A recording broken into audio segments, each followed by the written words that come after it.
Assalamualaikum warahmatullahi wabarakatuh. Halo Sobat Waalaikumsalam. Sarjana di seluruh Indonesia. Kembali lagi dengan saya Tri Asih Kartikawati dalam podcast Women Talks PP ISNU. Kembali diingatkan, jangan lupa untuk seluruh Sobat Sarjana untuk like, subscribe, dan komen YouTube ISNU Channel. Baik, Sobat Sarjana di seluruh Indonesia, alhamdulillah di bulan suci Ramadan ini, walaupun Sobat Sarjana di seluruh Indonesia pasti merasa lemas, lapar, tetapi kita jangan melupakan identitas kita sebagai kaum akademik, intelektual, Nahdlatul Ulama yang terus akan haus ilmu pengetahuan dan informasi. Baik Sobat Sarjana, hari ini kita akan membahas tema yang sangat penting dan tentunya perlu kita refleksikan bersama, evaluasi dan kita bahas, yaitu fenomena child grooming, perundungan yang terjadi di Indonesia. Alhamdulillah telah hadir bersama kita Ibu Profesor Dr. Zahratun Nihayah MSI. Tentunya Sobat Sarjana pasti banyak yang kenal dan tahu siapa beliau, sepak terjang beliau, karena beliau merupakan aktivis perempuan yang banyak memperjuangkan isu-isu perempuan dan dunia kepemimpinan perempuan. Ahlan wa sahlan Ibu Prof. Assalamualaikum Mbak. Oke, waalaikumsalam. Bagaimana kabarnya Prof? Alhamdulillah sehat, Oke, baik. baik. Oke, Sobat Sarjana di seluruh Indonesia, mungkin kami memberikan waktu kepada Prof untuk memperkenalkan diri dan apa yang sudah diperjuangkan oleh beliau selama ini sepanjang perjuangannya sebagai aktivis perempuan. Monggo Prof. Baik, terima kasih. Nama saya tadi sudah disebutkan, nama saya Zahratun Nihayah. Saya staf pengajar sebenarnya di Fakultas Psikologi UIN Syarif Hidayatullah Jakarta yang sudah lama banget gitu ya. Saya sudah mengikuti mulai dari sekretaris prodi sampai wakil dekan sampai dekan terakhir, dan saat ini kebetulan saya diberikan tugas tambahan di Kementerian Pemberdayaan Perempuan dan Perlindungan Anak untuk mendampingi sebagai staf khusus bidang perlindungan anak. Ya, itu saja cukup. Oke, baik Sobat Sarjana luar biasa ya Prof. Terima kasih dan matur suwun. Kita sudah sedikit mengenal ya tentang backgroundnya beliau. Jangan lupa untuk Sobat Sarjana simak sampai akhir nanti pembahasan pada hari ini. Nah, Sobat Sarjana, akhir-akhir ini kita mendengar banyak istilah yang sangat viral. Salah satunya adalah child grooming. Isu child grooming ini semakin marak dan terkadang ini luput dari perhatian kita semuanya, khususnya para orang tua. Nah, kita mungkin mulai dari istilah yang banyak orang belum paham apa itu definisi child grooming. Monggo Prof bisa dijelaskan kepada seluruh Sobat Sarjana di Indonesia. Baik, terima kasih. Tadi dikatakan bahwa praktek child grooming itu seringkali luput terdeteksi. Karena apa? Karena pelaku menggunakan manipulasi psikologis. Ini yang perlu dicatat ya, yang perlahan. Sehingga terkadang dan seringkali para orang tua dan lingkungan itu tidak menyadari bahaya yang sedang terjadi. Nah itu. Nah, data dari kasus kekerasan, terutama pada kasus kekerasan seksual pada anak, menurut data terbaru, jumlah anak yang menjadi korban kekerasan, saya nyontek ya Mbak, karena ini data, takut salah, sekitar 11.000 kasus di 2024 itu menjadi naik menjadi 12.000 kasus di 2025. Nah, ini kan menunjukkan tren yang kekerasan ini terus naik, termasuk praktek grooming yang merupakan bagian dari kekerasan seksual. Nah itu ada beberapa hal ya, catatan bahwa apa tadi itu child grooming ini. Child grooming ini adalah proses manipulasi psikologis yang dilakukan oleh orang dewasa untuk mendapatkan kepercayaan seorang anak ya, dan kadang juga kepercayaan orang tuanya. Nah, kemudian apa tujuannya?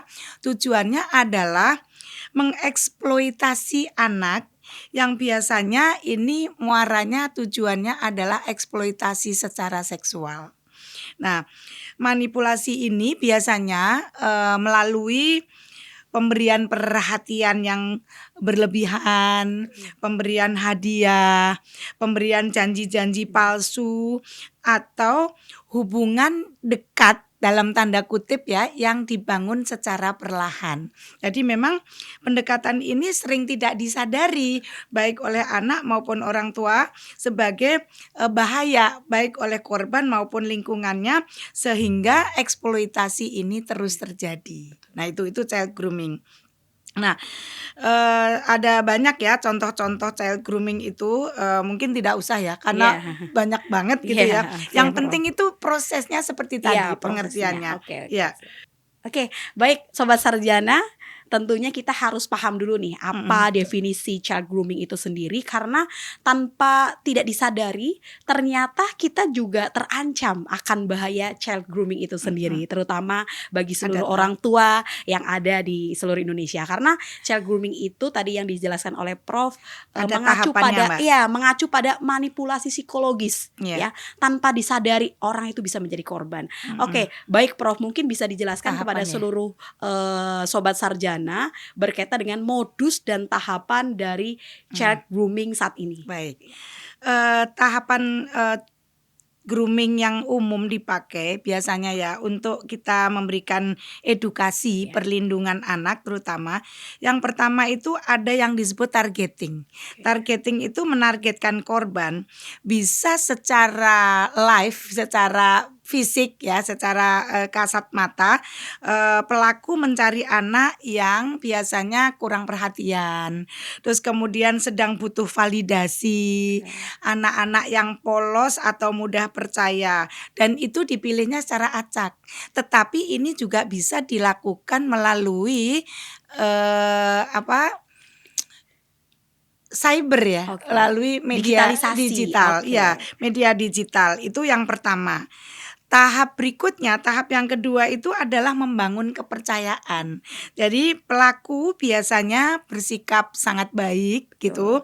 Terus kemudian memberikan hadiah atau memberikan pujian, terus berusaha mencoba menjadi pendengar yang baik gitu. Sehingga anak mulai merasa dia kok lebih peduli ya daripada orang lain begitu ya. Jadi lebih peduli daripada orang lain. Nah, ini yang tahap berikutnya. Setelah targeting tadi ada gaining trust gitu ya. Terus kemudian ada tahapan yang ketiga itu adalah feeling emotional needs ya. Jadi ini mengikat emosi. Nah, ketika sudah di tahap itu, berikutnya pelaku adalah dia menjadi sosok yang menjadi tempat untuk bergantung. Jadi ada ketergantungan dari korban ya. Kemudian memberi rasa aman palsu. Tapi rasa amannya rasa aman palsu, dan memposisikan diri sebagai sosok yang spesial. Nah, ini kan karena ya ketergantung, kalau dia tidak ketemu itu kayak ada yang hilang begitu ya. Jadi ini tahap yang berikutnya yang mengikat emosi. Tahap berikutnya adalah mengisolasi korban. Pelaku biasanya menjauhkan anak dari teman maupun orang tuanya ya, orang tua. Kemudian mengatakan bahwa orang lain tuh nggak ngerti loh sama kamu. Saya yang paling paham, paling ngerti, yang bisa ngertiin. Kemudian dia mendorong sesuatu yang rahasia. Ini sudah sampai ke situ. Jadi anak sesungguhnya dalam tahap ini sudah mulai kehilangan perlindungan sosial. Nah, tahap yang kelima itu merusak batas. Ya, merusak batas atau boundary breaking. Ini pelaku biasanya menguji batas sedikit demi sedikit. Kemudian menormalisasi hal-hal yang tidak pantas dan memanipulasi rasa bersalah. Ini jadi nanti akan terjadi apa yang disebut istilahnya broken string gitu ya. Broken string itu terjadi kuat pada tahap ini. Kemudian pada tahap yang berikutnya kontrol dan eksploitasi.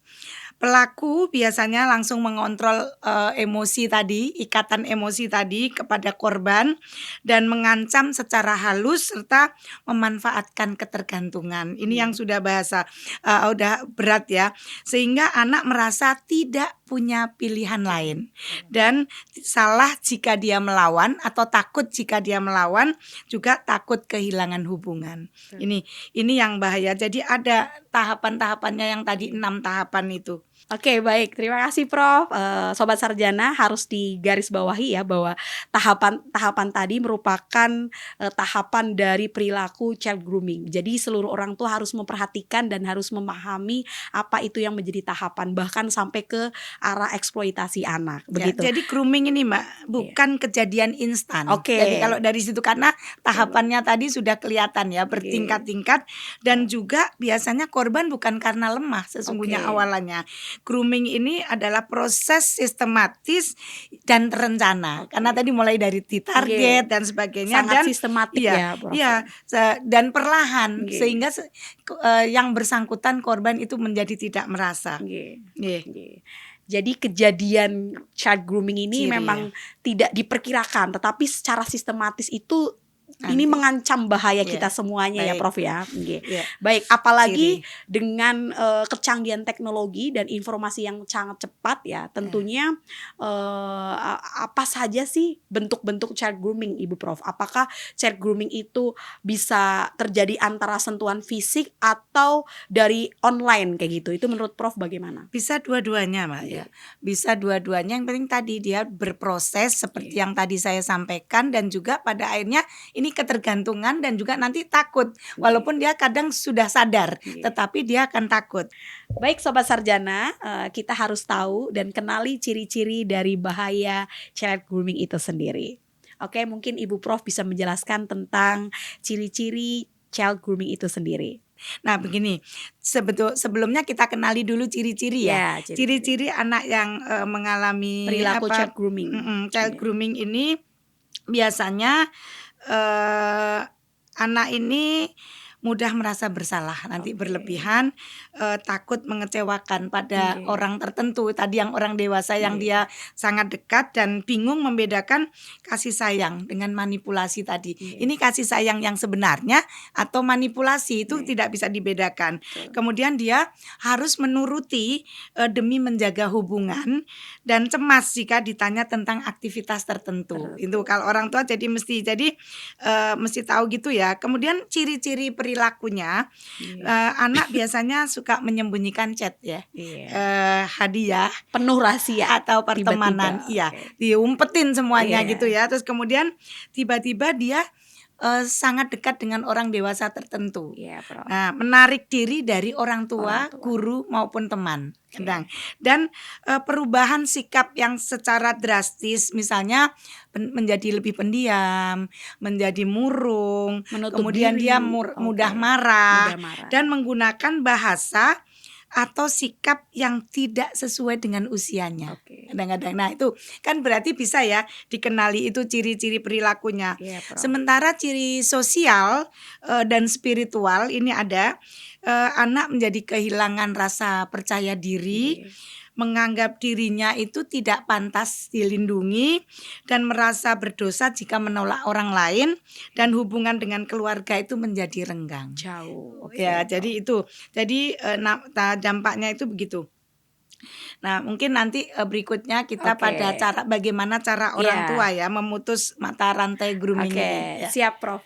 Oke, baik Sobat Sarjana, tadi sudah dijelaskan juga bagaimana ciri-ciri perilaku anak atau remaja yang dikategorikan sebagai salah satu korban dari child grooming. Salah satunya adalah dia pandai memanipulasi, bahkan menyembunyikan kerahasiaan aktivitasnya. Nah, bagi seluruh orang tua dan kita semuanya harus menjadi waspada dan warning bagi kita bahwa itu adalah kategori yang tentunya ke arah child grooming atau menjadi korban child grooming itu sendiri. Baik Prof, kalau kita berbicara tadi Prof menjelaskan kepada Sobat Sarjana bahwa ternyata data kasus yang kerekap itu tadi kurang lebih 11.000 ya. 12 kalau 12.000 mohon maaf, 12.000 data 2025. pada tahun 2025. Mm-mm. Kenapa? Karena mungkin dari Kementerian PPA dan Komnas Perempuan serta data lainnya, kalau kita ketahui bahwa child grooming itu ternyata banyak tidak terdeteksi. Mm. Karena secara tidak langsung apa yang tadi dijelaskan oleh Prof terkait tahapan, ciri itu kan ternyata aktivitas kita sehari-hari Iya. tanpa kita sadari, Iya. begitu. Jadi di sini mungkin Sobat Sarjana perlu tahu bagaimana arah dan kebijakan nih dari pemerintah berkaitan dengan child grooming. Menurut Prof bagaimana? Oh, kalau pemerintah ya, Iya. ada kalau secara perlindungan Iya, anak itu perlindungan. memang kita harus bekerja sama pasti dengan orang tua, Iya, betul. keluarga, dan juga aturan-aturan kebijakan yang jelas. Dan itu ada kalau di ranah digital kan kemarin baru ditandatangani ya di akhir tahun 2025 itu tentang PP Tunas. Itu Oke, yang PP untuk Tunas. ya, dan satu lagi tentang Perpres 87 itu perlindungan anak di ranah daring. Kalau yang daring loh ya. Iya. Kalau yang groomingnya itu langsung secara ketemu tatap muka, itu yang memang harus kita orang tua ini harus betul-betul aware, dan juga guru mungkin ya, ini kalau anak usia sekolah itu guru juga harus bisa mendeteksi perubahan-perubahan tadi yang saya sebutkan itu. Juga teman mungkin bisa memberikan saran. Biasanya kalau remaja kan dia lebih dekat ya dengan teman-temannya, sehingga mungkin teman ini bisa kalau nggak memberikan saran sendiri bisa menyampaikan kepada guru dan sebagainya. Jadi kelompok pertemanan ini juga menjadi sesuatu kontrol yang kuat menurut saya, terutama pada remaja. Nah, bagaimana cara orang tua memutus rantai grooming ini supaya tidak terjadi? Itu pertama yang utama ya, karena ini keluarga, bangun hubungan yang aman. Hubungan orang tua, nanti juga guru begitu sama. Sehingga anak itu harus tahu bahwa ketika dia bercerita sesuatu dengan orang tuanya, dengan keluarganya, itu nggak dimarahi. Ya bisa didengar gitu ya. Terus kemudian orang tua lebih banyak mendengar secara aktif yang tidak menghakimi. Jangan, lah kamu sih suka gitu, keluar-keluar udah dibilangin dan seterusnya ketika dia mau menyampaikan. Karena apa? Karena kita membangun hubungan tadi yang aman di rumah dan nyaman, ini grooming ini nggak akan terjadi. Karena grooming itu akan subur di dalam anak hatinya yang sunyi. Ya. Jadi yang sunyi dan takut itu akan cepat. Kemudian yang berikutnya adalah kita sebagai orang tua maupun lingkungan kakak misalnya atau guru mengajarkan batas-batas tubuh dan emosi sejak dini. Ini penting. Kenapa? Karena anak berhak berkata bahwa dia tidak nyaman. Ada yang megang-megang loh Ma, misalnya sejak kecil itu gitu. Nah, jelaskan bahwa tidak semua orang dewasa itu aman. Gitu. Itu harus dijelaskan ya. Nah, kemudian normalisasi cerita dan klarifikasi. Nah, artinya begini, biasanya kan orang tua kalau mendapatkan pertanyaan kaget gitu ya, terus langsung responnya, reaksinya itu suka berlebihan. Maka normalisasi cerita dan klarifikasi itu kita orang tua terutama membiasakan bertanya bahwa apa ya yang hari ini membuat kamu sedih, apa yang membuat kamu kayaknya bingung seperti itu. Terus kemudian apakah ada orang dewasa yang meminta kamu merahasiakan sesuatu gitu ya. Jadi grooming itu akan berhenti sesungguhnya ketika rahasia itu dibuka. Nah, jadi bagaimana caranya kita tidak investigasi, tetapi kita lebih kepada pendampingan sehingga anak merasa nyaman. Berarti memang ini peran orang tua di dalam lingkup keluarga ya, Yang Prof ada ya. yang satu lagi ini yang penting, pantau digital tanpa mengintimidasi. Jadi tetapi masalahnya adalah para orang tua ini kita adalah imigran digital, sementara anak adalah digital native. Nah, oleh karena itu pinteran anaknya. Nah, bagaimana cara mantau digital? Kita tidak memata-matai, tetapi mendampingi. Mendampingi kan tidak selalu harus ahli ya.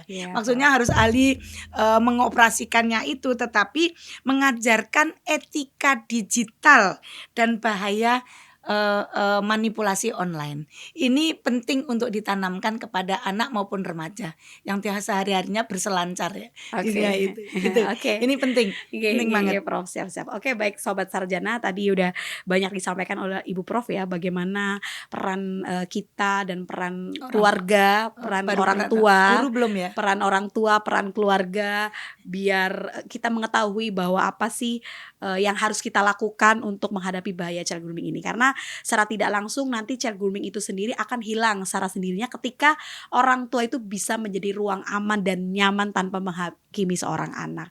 Tentunya orang tua juga harus banyak lebih mendengar anak tanpa menghakimi. Begitu ya Prof ya? Di sekolah juga Mbak, ini penting. Ya, oke. Bagaimana peran di sekolah? Jadi Prof? kalau peran guru dan peran lembaga pendidikan itu tidak mentoleransi adanya relasi personal yang berlebihan. Baik misalkan ada murid dan guru atau ada apa, kemudian komunikasi privat tanpa izin dan menerapkan kode etik perlindungan anak. Kemudian guru itu juga harus peka terhadap perubahan-perubahan yang terjadi pada anak, bahwa perubahan sekecil apapun itu adalah merupakan satu sinyal yang penting ya, dan jangan langsung menyimpulkan bahwa anak itu bermasalah. Kita bicara juga bertanya dengan cara yang empati, yang bisa menyelamatkan masa depan anak, dan ini guru-guru itu harus dilatih. Tadi kalau orang tua juga harus dilatih, guru harus dilatih, dan juga kita mengedukasinya itu berbasis usia sesuai dengan tingkat dan tahapan perkembangan anak. Jadi kalau misalkan anak PAUD, SD itu juga menggunakan simbol-simbol. Misalnya kalau sentuhan aman dan tidak nyaman itu seperti apa, rahasia baik dan rahasia yang berbahaya. Kemudian juga sebaiknya sekolah yang dalam tingkatan bawah dasar itu melibatkan peran orang tua. Siap-siap. Oke Prof. Jadi sekali lagi saya ingatkan, kita harus menggarisbawahi bahwa peran orang tua dan keluarga itu sangat penting ya dalam menghadapi fenomena demikian. Kemudian tadi Prof juga menjelaskan kepada Sobat Sarjana di seluruh Indonesia tentang kode etik nih. Apakah aturan ini ataupun kode etik tersebut ada klausulnya gitu, biar kita memahami dan kita tahu nih kode etiknya seperti apa Prof gitu. Kode etik kalau di sekolah itu biasanya kan dibuat oleh tata tertib ya. Tata tertib sekolah, tetapi alangkah baiknya tata tertib ini juga disosialisasikan kepada anak ya. Kalau tadi kalau usia sekolah dasar PAUD mungkin tidak sosialisasinya juga dengan cara PAUD. Betul, begitu. Kalau SD, SMP, SMA ini sudah ada komitmen bahwa ada aturan ini, di mana itu disosialisasikan di MPLS gitu ya. Yang anak orientasi baru masuk sekolah itu. Nah, ini penting banget. Jadi MPLS itu isinya selain juga program-program yang sudah ada di sekolah, pengenalan lingkungan, kognitif, kesiapan akademik dan sebagainya, aturan-aturan etik ini harus disampaikan dengan cara yang menarik dan anak-anak, sehingga anak-anak ini menjadi punya komitmen untuk bisa mematuhi secara bersama-sama karena dia merasa dilibatkan di dalam prosesnya. Iya, Prof. Di rumah juga begitu sama Mbak, disiplin juga itu ya. Kalau dia begini nanti nanti hukumannya begini. Kalau misalkan dia melanggar main PS di luar jam yang sudah ditentukan dan seterusnya. Dan itu komitmen bersama baiknya orang tua begitu dengan anak. Jadi tidak berat sebelah ya Prof ya. Jadi bukan top down ya. Jadi memang ini dibahas dan anak tahu konsekuensinya. Ada keterbukaan juga ya. Kalau nanti kenapa saya dihukum? Oh iya, saya karena melanggar aturan komitmen yang sudah kita sepakati bersama. Jadi harus lebih banyak ruang dialog dengan anak dan orang tua serta guru ya, Prof ya. Jadi payung hukumnya itu perlu dari pemerintah, kemudian tetapi yang paling penting adalah di ranah peran orang tua dan Iya. keluarga serta sekolah itu Ini yang sendiri. pertama dan utama Iya, ya. yang paling utama. Oke, Prof. Jadi dalam Iya, rangka pencegahan iya, child grooming itu pencegahan. kita semuanya juga harus tahu dan harus paham bahwa bahaya dan hal yang perlu diwaspadai dari hal yang tidak pernah kita curigai bahwa itu adalah fenomena dan bahaya dari child grooming itu sendiri. Iya. Nah, kemudian kalau kita bicara mengenai Ikatan Sarjana Nahdlatul Ulama ini, Prof. Ini kan kita sebagai intelektual Muslim. Nahdlatul Ulama, kemudian organisasi Nahdlatul Ulama Banom-Banom yang lainnya memandang isu ini bukan hanya persoalan hukum, tetapi mungkin ini bisa dikategorikan sebagai isu mengarah kepada moral dan peradaban. Nah, dalam nilai Ahlussunnah wal Jamaah, menjaga anak termasuk dalam menjaga jiwa dan menjaga keturunan yang merupakan bagian dari maqasid syariah. Nah, bagaimana menurut Prof nih? Kita sebagai sarjana NU, apa yang harus kita lakukan gitu lah. Iya. Tadi sudah disampaikan, ini bagian dari maqasid syariah hifdzun nafs ya. ISNU sebagai intelektual nahdliyin ya. Nah, itu yang pasti kita kan mengikuti mulai dari tawasud, tawazun ya, iktidal gitu ya. Itu semua, maka sebetulnya perannya adalah menjadi satu keteladanan. Ya, keteladanan itu ya dilakukan oleh ini karena organisasi ini terdiri dari individu-individu kan. Jadi individu-individunya dari ISNU itu memang harus bisa menjadi teladan baik dalam keluarga maupun masyarakatnya. Yang berikutnya mungkin kita langsung bisa aksi, Mbak. Aksi kalau tadi sudah data itu sudah sedemikian besarnya, korbannya banyak banget. Hal-hal ini kalau hifdzun nafs itu kan amanat berarti ya, amanat. Nah, oleh karena itu untuk menyelamatkan itu kita kan harus bergerak, tidak dalam tataran hanya diskusi, teori, ceramah ya, tetapi apa yang bisa kita ambil peran, misalnya ya kita buat modul-modul edukasi.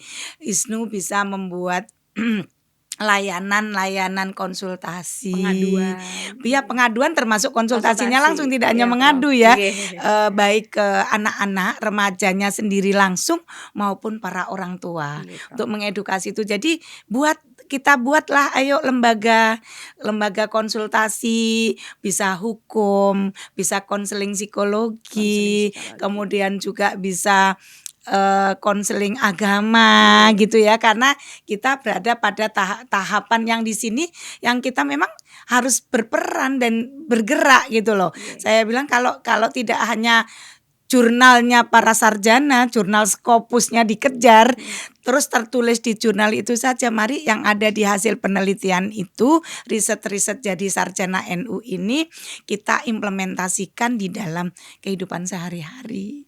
Sekecil apapun justru kita bergerak. Jadi ada aksi ya, aksi yang lebih banyak. Jadi tadi bikin modul, bikin buku saku yang kecil-kecil, yang mudah dipahami oleh masyarakat awam.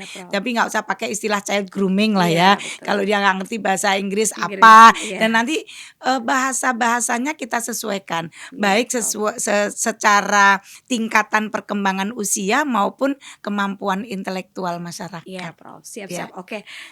Baik. Oke, sahabat sarjana, bicara mengenai child grooming ini tidak terlepas dari yang namanya pengaruh dari kecanggihan teknologi itu sendiri. Nah, menurut Prof, bagaimana dampak adanya teknologi ini? Apakah mempermudah atau justru malah membuat child grooming itu semakin terjadi gitu, baik berbasis online ataupun berbasis secara offline atau fisik begitu, Prof? Jadi gini, dampak digitalisasi ini adalah sesuatu yang sunatullah ya kayaknya, sesuatu hal yang kita tidak bisa hindari. Mau tidak mau, suka tidak suka, dan ini pisau bermata dua. Betul. Tergantung bagaimana kita menggunakan ya. Jadi pisaunya itu tadi kalau diiris untuk masak maslahat. Tapi kalau untuk hal-hal untuk bunuh orang, untuk motong nadi menjadi madarat. Betul. Nah, jadi maslahat mudaratnya itu ada di tangan kita. Siapa kita ya, kita semua termasuk kita ISNU, orang tua, masyarakat semuanya itu bagaimana kita wise, kita bijak menggunakan ini kan tools ya, Iya, hanya tools. alat. Sehingga bagaimana kita gunakan ini untuk kemaslahatan umat ya positif pasti. Apa? Ya mudah semuanya. Kita mau rapat macet-macet pakai online, Online, cepat cepat. bisa sampai juga. Dampak Dan positifnya dampak itu. positifnya Iya. ada banyak Mbak Iya. Dama. Kita cari ilmu pengetahuan berselancar ke seluruh dunia, enggak perlu beli tiket ya kan, dan tidak perlu waktu yang lama-lama, kita sudah dapatkan itu. Banyak sebetulnya manfaat-manfaat dan aspek-aspek positifnya.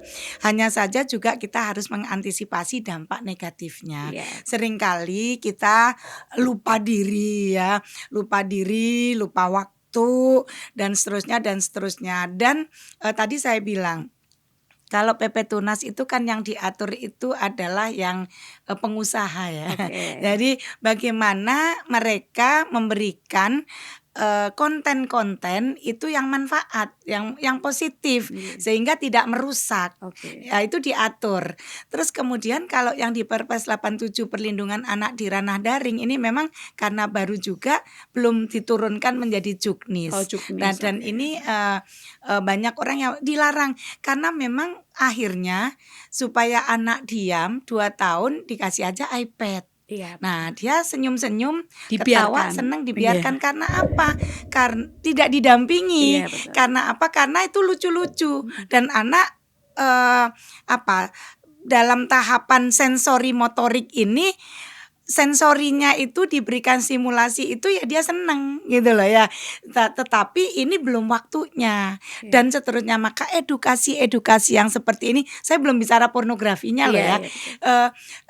Edukasi seperti ini apakah ini tepat diberikan pada usia berapa dan siapa yang memberikan dan kemudian berapa lama, untuk apa dan seterusnya, ini belum ada edukasinya. Tidak ada. Dan ini yang penting ya. Kalau saya justru tidak dari perspektifnya yang positif, dari hulunya. Jangan hukumannya. Dan anak kan nggak ngerti, orang dia memang yang ngasih. Coba kalau dia dikasih HP, yang membelikan paket datanya itu kan ya orang tua. Anak nggak bisa beli sendiri.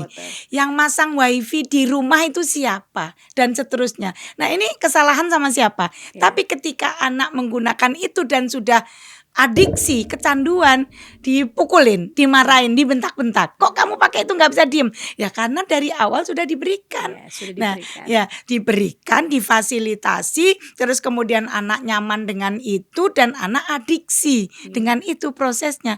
Ketika adiksi, orang tua kebakaran jenggot. Ya nggak sih? Nah, maka sebetulnya adalah dimulai dari yang saya bilang hulunya. Bagaimana kita mengedukasi, mendampingi, ini yang penting.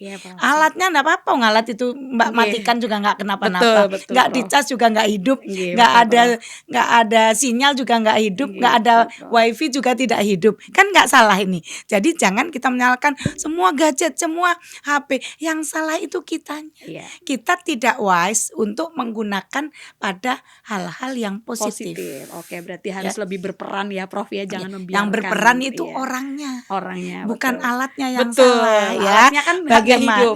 Bagaimana orang tua paham, bagaimana kita bisa mengontrol diri, meregulasi diri dalam menggunakan ini berapa lama.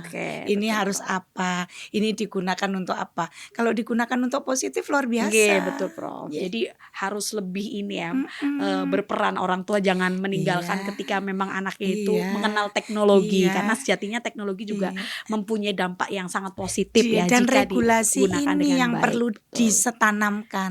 Regulasi diri, bagaimana kemampuan kita untuk mengendalikan diri, self control. Baik Sobat Sarjana, tadi PR udah ya ini. Iya, untuk ISNU ya. ini PR ya buat kita bersama keluarga besar ISNU gitu kan, di seluruh Indonesia, bahwa kita harus bukan bergerak saja di teori gitu kan, tetapi harus ada aksinya.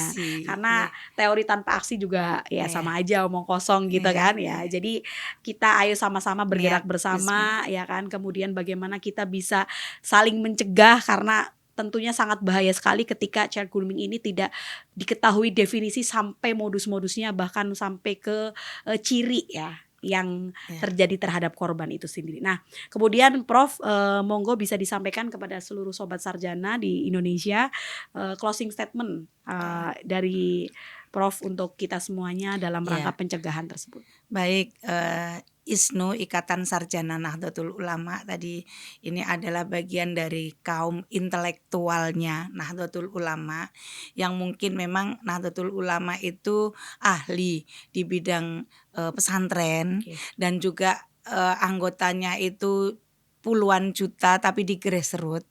Maka mudah-mudahan sarjana-sarjana NU ini bisa membumi ya, bisa turun langsung untuk mendampingi ini dengan kaidah-kaidah ilmiah, dengan riset-riset yang memang bisa dipertanggungjawabkan secara ilmiah dan intelektual, tetapi bisa diaplikasikan dalam tataran umat dan masyarakat secara yang tadi saya sebut membumi hari-hari, sehari-hari itu sangat memerlukan edukasi, pendampingan dan pengarahan dari para sarjana Nahdlatul Ulama.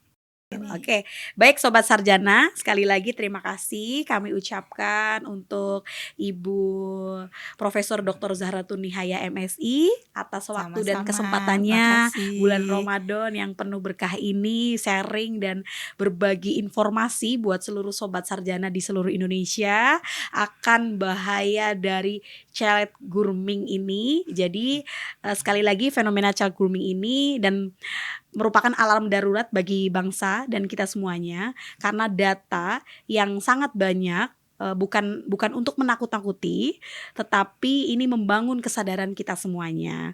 Anak-anak bukan sekedar sebuah statistik ya. Jika ingin Indonesia cerah, maka anak-anak Indonesia harus aman secara fisik, psikologis, dan digital. Mari kita bangun Indonesia yang ramah, aman, dan penuh kasih sayang untuk generasi Indonesia Emas 2045. Saya Triasi Kartikawati dan bersama narasumber mengucapkan terima kasih banyak. Sampai jumpa dalam podcast Women Talks PP ISNU series lainnya. Wallahul muwafiq ila aqwamit thoriq. Wassalamualaikum warahmatullahi wabarakatuh. Terima kasih.